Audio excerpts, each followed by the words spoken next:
Assalamualaikum warahmatullahi wabarakatuh. Alhamdulillah, nahmaduhu wa nasta'inuhu wa nastaghfiruhu wa na'udzu billahi min syururi anfusina wa sayyiati a'malina. May yahdihillahu fala mudilla lahu wa may yudlil fala hadiyalah. Wa asyhadu an la ilaha illallah wahdahu la syarika lah. Wa asyhadu anna sayyidana Muhammadan abduhu wa rasuluhu la nabiyya ba'dah. Allahumma salli wa sallim wa barik ala sayyidina Muhammadin wa ala alihi wa sahbihi ajma'ina, amma ba'du. Ma'asyiral muslimin, jamaah Masjid Raya Puri Truk Jambe yang dirahmati Allah. Alhamdulillah, pada kesempatan ini kita berjumpa kembali di malam Kamis yang barokah ini. Insyaallah seyogianya ini kajian tafsir, tapi beliau tidak sempat ngisi, jadi saya akan melanjutkan pembahasan dalam kitab Nurul Yaqin fi Sirati Sayyidil Mursalin tentang sirah nabawiyah. Pada pertemuan yang terakhir yang saya sampaikan, bagaimana perjalanan Nabi Shallallahu Alaihi Wasallam ke negeri Syam pertama kali. Beliau ditinggal wafat oleh ayahnya ketika di kandungan, kemudian lahir secara yatim, kemudian diasuh oleh ibunya dan juga Ummul Aiman. Ummul Aiman itu sudah biasa bantu pada ayahnya, yaitu Sayyid Abdullah. Kemudian juga diasuh oleh usia 6 tahun, usia 6 tahun ibunya wafat, kemudian diasuh oleh kakeknya, siapa? Abdul Muttalib. Kemudian Abdul Muttalib wafat di usia Nabi ketika 8 tahun, diasuh oleh pamannya, yaitu Abdul Muttalib, Abi Thalib pamannya. Nah, di usia 12 tahun pamannya hendak ke Syam. Nabi awalnya ditinggal saja di Mekah, tapi beliau saat itu tidak mau ditinggal karena sudah lengket sekali, seperti perangko ya, ponakan dan paman ini. Jadi Nabi itu ke Abi Thalib seperti halnya ayahnya, mirip seperti ayahnya, karena beliau ketika lahir tidak tahu wajah ayahnya itu seperti apa, yang tahu wajah pamannya. Jadi pamannya itu sudah seperti ayahnya, Paman juga ketika ngurus anak yatim ponakannya itu biasa disebut abi, ya, biasa disebut abi. Kata paman juga disebut abun. Paman-paman itu juga disebut dalam bahasa Arab abun ketika perannya menggantikan seorang ayah. Makanya dalam surah Al-Baqarah itu, am kuntum syuhada'a idh hadara ya'qubal mautu idh qala libani ma ta'buduna min ba'di qalu na'budu ilahaka wa ilaha abaika Ibrahim wa Ismaila wa Ishaqa wa Yaquba wa Ishaqa ilaha wahida na'budu ilahaka wa ilaha abaika Ibrahim wa Ismaila wa Ishaqa ilaha wahida wa nahnu lahu muslimun. Jadi maksudnya Ismail disebut abun, padahal itu putra-putra siapa? Putra-putra dari Yakub bin Ishak, tapi menyebut abun pada Ismail. Di dalam Al-Quran itu Ismail disebutkan abun. Disinilah para ulama ketika ada hadis aina abuk, di mana ayahmu? Nabi menjawab finnar, tidak dimaksudkan itu adalah Sayyid Abdullah, tapi mana bapakmu di neraka itu adalah Abu Lahab, yang memang salah satu pamannya yang dinas tabbat yada Abi Lahabi wa tabba ma aghna anhu maluhu wa ma kasab.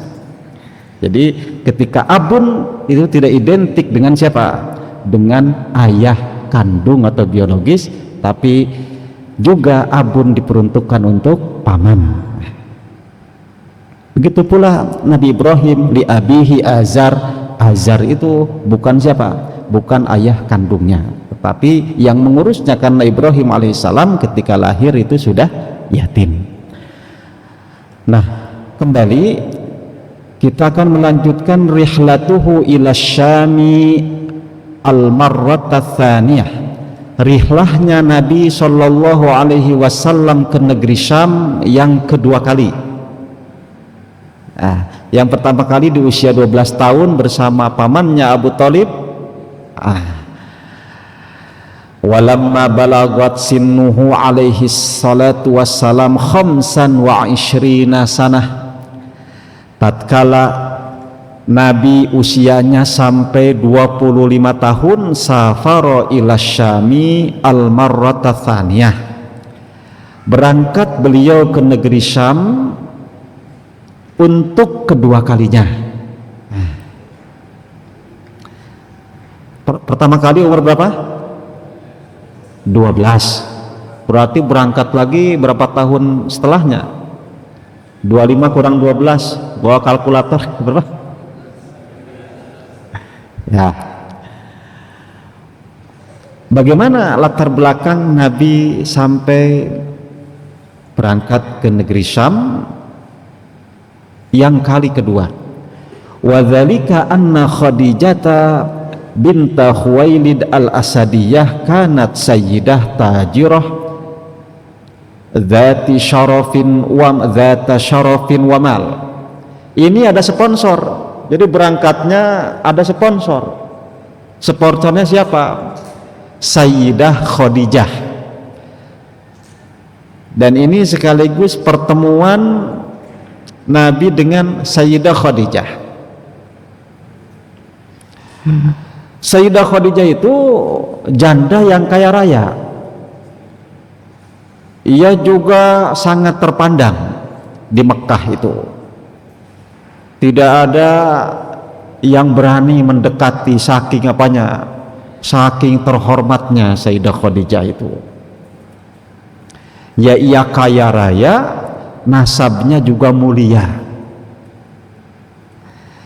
Sayyidah Khadijah ini seorang konglomerat di Mekah, biasa memperkerjakan orang-orang Mekah, tetapi beliau sangat selektif. Tastajirur rijal fi maliha wa tadaribihim. Hartanya ini seringkali dipercayakan untuk didagangkan keluar Mekah pada orang-orang yang beliau percayai. Bagaimana Sayyidah Khadijah pertama kali ia mempercayai Nabi saat 25 tahun itu? Falamma sami'at anis sayyidi minal amanati wa sidqil hadith ma lam ta'rifuhu fi ghairihi hatta sammahu qaumuhul amina. Ada kepenasaranan yang luar biasa dari Khadijah ini, karena Khadijah mendengar ada sosok pemuda yang kaumnya itu tidak berselisih tentang kejujurannya. Namanya Muhammad. Ini Muhammad ini saking jujurnya tidak pernah berbohong, apalagi nipu. Apalagi nipu, bohong saja, ngucap bohong aja tidak pernah. Sejak kecil tidak pernah berbohong. Sampai-sampai kaumnya di Mekah itu menamai Muhammad ini dengan Al-Amin, orang yang terpercaya. Waduh, ini ada orang hebat terpercaya. Hartaku yang banyak ini kalau diserahkan urusannya pada yang bergelar Al-Amin, tentu akan banyak untungnya dan barokah. Ya memang rata-rata orang-orang yang bisnis hartanya miliaran, konglomerat bagaimanapun, hancur usahanya gara-gara salah apa? Milih partner atau mitra salah. Mau sebanyak apapun hartanya, kalau dipercayakan pada orang yang salah, di depan baik ternyata ya garong umpama, ya habis hartanya. Makanya untuk pengusaha-pengusaha besar itu tentu selektif ya. Tentu kepercayaan amanah itu nomor satu, memilih orang. Begitu pula dengan Siti Khadijah saat itu, ia memasrahkan urusannya dalam hal tasarruf, memberdayakan hartanya yang banyaknya itu agar terus berkembang dan mendapat keuntungan yang besar. Ia mencari sosok yang terpercaya, dan itu tidak lain adalah Nabi kita, Nabi Muhammad SAW. Saat itu belum jadi Nabi, usianya masih 25 tahun. Istajaratuhu liyukhrija fi malihi ila syami tajiran. Kemudian singkat cerita, Khadijah ini mempekerjakan, ya, kalau bahasa sekarang ini apa? Merekrut.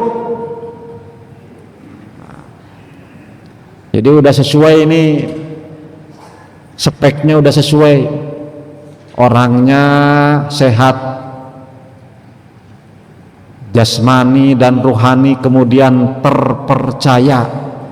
Saking terpercayanya, masyarakat di Mekah itu tidak ada yang berselisih tentang amanahnya. Amanah itu sangat sulit. Mau gelar profesor, doktor, bagaimanapun belum tentu mendapatkan gelar Al-Amin, belum tentu mendapatkan gelar itu. Mau gelarnya Kiai Haji pun belum tentu itu Al-Amin. Masya Allah, amanah itu barang yang langka, wabil khusus di akhir zaman. Ada yang susah di akhir zaman itu, salah satunya adalah teman yang amanah. Ma'asyiral muslimin rahimakumullah, berangkatlah Rasul saat itu sebagai pedagang atas kepercayaan Khadijah, wa tu'tihi afdala ma kanat tu'ti ghairahu. Sampai saat itu beliau Nabi diberikan sarana dan juga modal yang terbaik yang dimiliki oleh Khadijah, yang tidak pernah Khadijah berikan kepada siapapun. Karena baru kali ini agaknya Khadijah mendapatkan orang yang betul-betul ia percayai. Dengan siapa beliau Nabi ke negeri Syam berdagang? Fasafara ma'a gulamiha Maisarata faba'a wabtada'a wa rabiha ribhan 'azima. Ia berangkat ke negeri Syam dari Mekah cuma berdua. Dengan siapa? Dengan bujangnya, asistennya Khadijah, namanya Maisarah. Maisarah itu bukan perempuan loh, Maisarah itu laki-laki. Tidak semua yang ada tak marbutohnya itu, tidak semua yang punya tak marbutoh itu perempuan di Arab itu. Kalau di kita Maisarah Indonesia pasti pasti perempuan. Jangan dikira berangkat ke negeri Syam sama Siti Khadijah ya bukan muhrim. Jadi Siti Khadijah itu di Mekah saja cukup mensponsori, mensupport duitnya, hartanya, apanya disupport, biayanya apa. Berangkat dengan Maisarah yang biasa bantu-bantu di Khadijah, orang kepercayaan Khadijah juga. Maisarah ini laki-laki.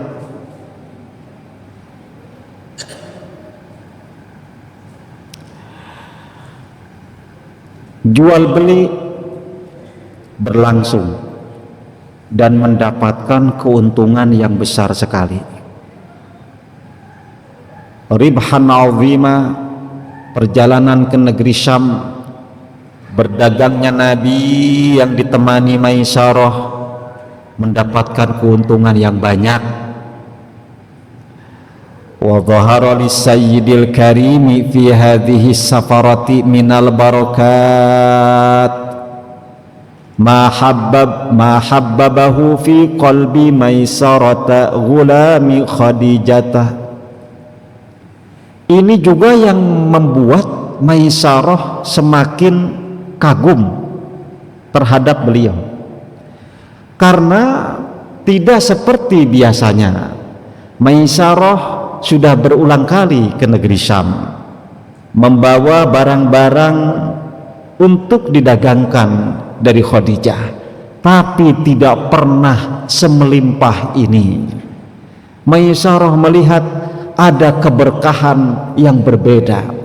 Maisarah melihat ini orang aneh sekali. Ya Maisarah akhirnya cerita pada Khadijah, tambah jatuh cinta. Falamma qadima Makkah wa ra'at Khadijatu ribhahal azima. Tatkala, ini singkat cerita ya, akhirnya pulanglah Nabi dan Maisarah itu pulang sampai ke Mekah. Dari Syam nyampe ke Mekah. Khadijah melihat keuntungan yang banyak sekali. Sarraj minal amini alaihi salatu wassalamu. Khadijah sangat gembira, benar-benar ini sosok yang terpercaya dan memang terbukti membawa keberkahan. Wa arsalat ilaihi takhtukhtibuhu li nafsiha wa kanat sinnuha nahwal arba'ina wa hiya min awsati Quraisyin hasaban wa awsa'ihim mala. Khadijah dari kagum, dari simpati menuju empati, lebih dari sekedar kagum, lebih dari sekedar simpati, tetapi Khadijah jatuh cinta dan mengutus seseorang untuk melamar, untuk meminta Muhammad sallallahu alaihi wasallam meminangnya. Beliau Khadijah saat itu usianya 40 tahun. Dia termasuk kalangan menengah dari bangsa Quraisy secara nasab dan termasuk yang paling banyak hartanya, kaya raya. Faqamal aminu alaihi salatu wassalam ma'a a'mamihi hatta dakhala ala ammiha Amr bin Asad. Nabi sallallahu alaihi wasallam saat itu usia 25 tahun, ia pun menyambut baik dan mendatangi paman-pamannya Nabi.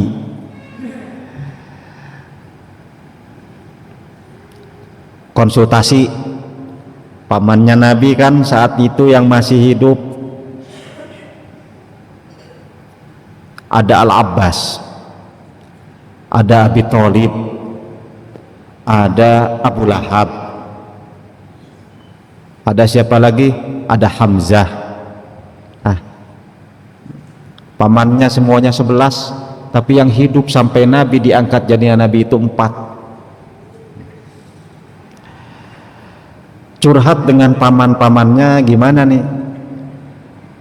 Khadijah yang kemarin itu mempercayakan saya berdagang ke negeri Syam, ternyata ingin saya menikahinya, percaya dengan saya. Paman-pamannya ya mendukung saja, karena Khadijah pun memang wanita yang dengan reputasi baik, keturunannya maupun track recordnya itu baik. Paman-pamannya mengiyakan. Kemudian setelah mendapatkan lampu hijau dari paman-pamannya Nabi SAW saat itu mendatangi pamannya Khadijah yang bernama Amr bin Asad. Fa khatabaha minhu biwasitati ammihi Abi Thalib fazawwajaha ammuha. Nabi lantas meminang Khadijah melalui pamannya Abu Thalib. Jadi karena ayahnya sudah nggak ada, ayah dari Nabi sudah tidak ada, Sayyid Abdullah.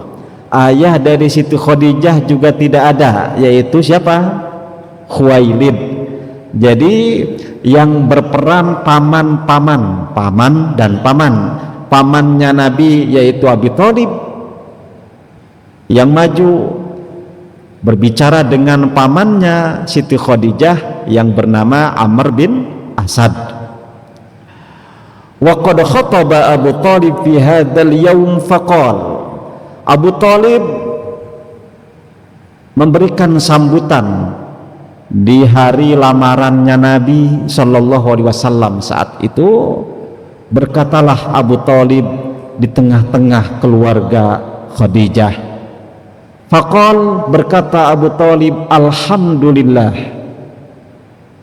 alladzi ja'alana min dzurriyyati Ibrahim wa zar'i Ismail wa ba'da'i ma'ad wa unsuri Mudar wa ja'alana hadnata baitihi wa sawasa haramihi wa ja'alahu lana baitan mahjuja wa haraman amina wa ja'alana hukaman nas.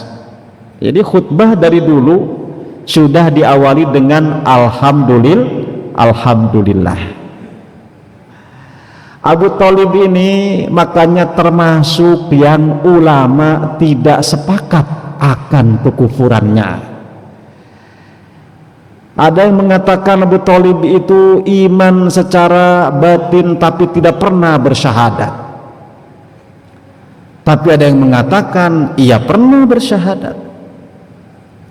Sehingga dari 4 pamannya Nabi itu yang 2 ulama ittifaq ia mukmin.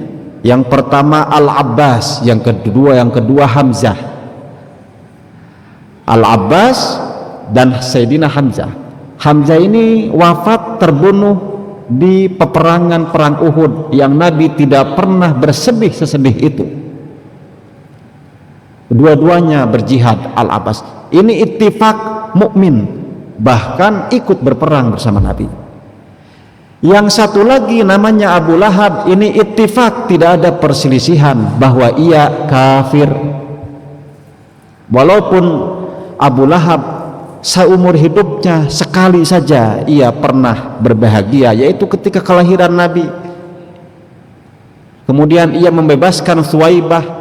Hari ini saya berbahagia karena ponakanku lahir. Thuwaibah, engkau aku merdekakan. Tetapi setelah Nabi berdakwah pada tauhid, Abu Lahab juga yang pertama mengecam, memusuhi Nabi. dan ia dinas dalam Al-Quran, tabbat yada abi lahabi wa tabba ma aghna anhu maluhu wa ma kasab sayasla naran dzata lahabi wa imra'atuhu hammalatal hatab. Jadi yang dua Hamzah dan siapa? Abbas ittifaq, sepakat para ulama ia mukmin. Yang satu Abu Lahab ittifaq bahwa pamannya yang satu ini kafir dan dinas dalam Al-Quran.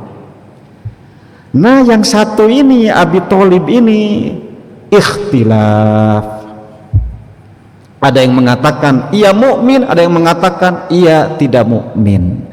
Tapi saya dan ulama-ulama Al-Azhar lebih condong pada pendapat Abu Thalib itu mukmin. Karena Nabi tidak mungkin diurus oleh seseorang yang tidak beriman. Dan banyak diantaranya Al-Imam Qarrafi dalam kitab Asnal Matalib fi Najati Abi Thalib tentang apa? Tentang alasan-alasan bahwa Abu Thalib tidak menampakkan keimanannya di hadapan orang-orang. Ada alasan kuat yang intinya demi kebaikan Nabi saat itu menjaga dari rongrongan kecaman musyrikin Makkah saat itu. Jadi posisi Abu Thalib mirip seperti kaum munafikun. Munafikun orang-orang yang menyembunyikan kekufuran dalam hatinya, menampakkan keimanan padahal tidak beriman. Abu Thalib ini tidak menampakkan keimanan, menampakkan seperti musyrikin Quraisy, tapi menyembunyikan keimanan yang kuat kepada Allah Subhanahu wa ta'ala. Tapi jika ada yang berpendapat bahwa Abu Thalib tidak mukmin, terserah. Berpendapat Abu Thalib mukmin, silahkan. Karena sekali lagi yang satu ini ikhtilaf, tidak mutlak. Kembali, Abu Thalib ketika melamar Sayyidah Khadijah, ia berkata, alhamdulillah, segala puji bagi Allah, allazi ja'alana min dzurriyyati Ibrahim, yang telah menjadikan kami dari keturunan Ibrahim, wa zar'i Ismail, dan dari keturunan Ismail, wa ba'da'i Ma'ad, dan dari keturunan Ma'ad, wa unsur Mudar. Ma'ad Mudar ini putranya dari siapa? Dari Adnan. Adnan dari Ismail. Jadi Muhammad bin Abdullah bin Abdul Muttalib ibni Hashim ibni Abdi Manaf ibni Qusay ibni Kilab ibni Lu'ay ibni Murrah ibni Ka'ab ibni Ghalib ibni Fahr ibni Malik ibni Nadar ibni Kinanah ibni Khuzaimah ibni Mudrikah ibni Ilyas ibni Mudar ibni Nizar ibni Ma'ad ibni Adnan. Dan Adnan ini salah satu keturunan dari Ismail bin Ibrahim alaihi wassalam. Summa, ini panjang. Jadi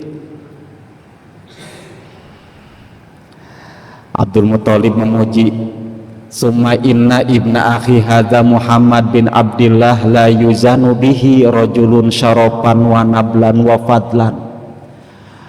Wahai Khadijah, wahai paman-pamannya Khadijah, ponakanku ini namanya Muhammad, putra Abdullah.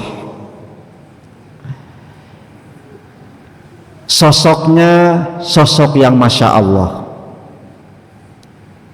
tidak ada bandingannya dalam hal kemuliaan nasabnya maupun akhlaknya maupun keutamaannya. Wa in kana fi hadzal mali wa in kana fil mali qalla, walaupun Muhammad ini, kata Abu Thalib, hartanya sedikit, artinya bukan orang kaya. Artinya Abu Thalib sangat mendukung keinginan Khadijah dan menegaskan bahwa pilihannya tidak salah, walaupun Khadijah kaya raya, Muhammad bin Abdullah ini hartanya sedikit, tapi ia orang yang mulia, kata Abu Thalib.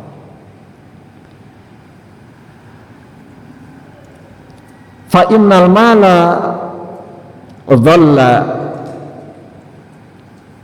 zail, karena harta itu bisa hilang.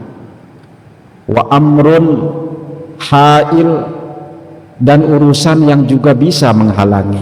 Wa ariyatun mustariddatun, dan titipan yang suatu saat juga akan hilang.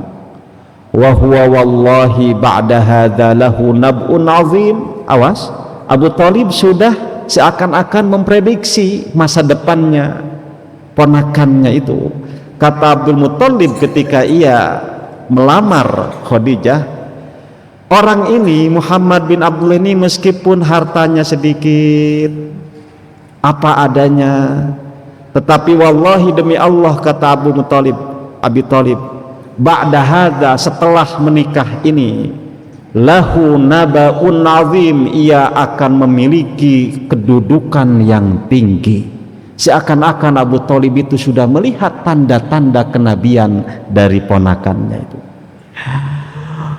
Wa khatarun jalil, wa qad khataba ilaikum ragbatan fi karimatikum Khadijah, wa qad badala laha minas sidaqi kadza, wa ala dzalika tammal amru, wa qad kanat mutazawwijatan qablahu bi Abi Halah. Akhirnya menikahlah Muhammad bin Abdullah dengan Khadijah, lalu menyebutkan mas kawin, tetapi di Nurul Yakin ini tidak disebutkan mas kawinnya apa, hanya disebutkan wa qad badzala laha minas sidaqi kadza, hanya kadza saja. Sejarah tidak mengungkap banyak tentang mahar, karena mahar saat itu sangat formalitas sekali, barang dan sebagainya itu tidak banyak dijelaskan. Yang terakhir sebelum ditutup, dengan siapa Khadijah sebelum dengan Nabi? Khadijah pernah menikah dengan seorang laki-laki yang bernama Abi Halah dan memiliki satu putra namanya Halah. Berarti Halah itu anak tirinya Nabi Shallallahu Alaihi Wasallam. Kalau ada yang bertanya anak tirinya Nabi namanya siapa dari Khadijah, namanya Halah. Halah ini laki-laki, walaupun ada tak marbutohnya, Halah ini laki-laki. Ma'asyiral muslimin rahimakumullah, insyaallah dilanjutkan di kesempatan yang akan datang, waktunya sudah habis ini. Kalau untuk kisah ini harus agak panjangan, tapi walaupun sedikit mudah-mudahan jadi ilmu yang bermanfaat. Amin ya rabbal alamin. Terima kasih.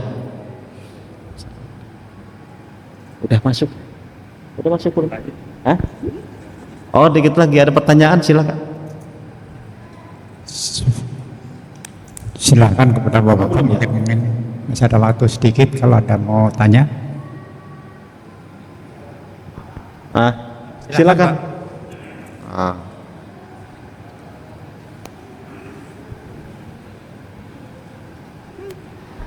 Nanti setelah ini, setelah menikah dengan Khadijah ini, judul selanjutnya adalah bagaimana Nabi merekonstruksi Ka'bah, ya, bersama kaum.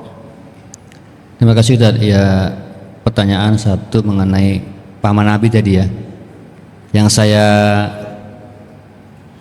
Yang saya tahu kan bahwa banyak cerita bahwa beliau ini dianggap kafir ya. Nah, itu apa yang menyebabkan bahwa pendapat Abi Thalib ini dianggap kafir? Apakah memang terang-terangan tidak menyatakan atau ada permusuhan yang seperti dikatakan Abu Lahab tadi gitu, sehingga diklaim bahwa ada pendapat bahwa Abi Thalib ini adalah kafir gitu. Iya. Itu aja sih tadi. Baik. Kenapa Abu Thalib ini sosoknya kontroversial? Kontroversi ya. Ada yang mengatakan mukmin, ada yang mengatakan kafir. Yang mengatakan mukmin tadi itu dari dalilnya, ia dengan berbagai alasan menutupi, tidak menampakkan keimanannya untuk menjaga, dan banyak hal. Adapun yang mengatakan bahwa ia tidak mukmin karena tidak pernah terang-terangan, dan ada keterangan bahwa dari Nabi bahwa saya menuntun paman saya ini untuk bersyahadat, tetapi ia tidak mampu untuk bersyahadat. Jadi karena definisi iman itu adalah tasdiqum bil qalbi wa iqrarum bil lisan wa amalum bil arkan, maka walaupun hatinya memang dianggap beriman atau seseorang itu ya, tapi kalau belum ikrar maka belum dikatakan mukmin. Itu menurut pendapat. Kenapa ada yang memasukkan beliau ini pada bukan mukmin. Nah itu diantaranya. Tetapi ada juga pendapat salah satu dari Al-Abbas. Al-Abbas ini pernah bilang bahwa Abu Thalib ini pernah mengatakan kepadaku apa yang diperintahkan oleh Nabi. Artinya atas kesaksian Al-Abbas itu sebetulnya Abu Thalib pernah bersyahadat. Jadi banyak riwayat tentang itu. Intinya maka tetap tidak ittifaq ulama baik dalam hal mukminnya maupun dalam hal kekufurannya. Adapun dalam Al-Qur'an wala takum, dalam Al-Qur'an ada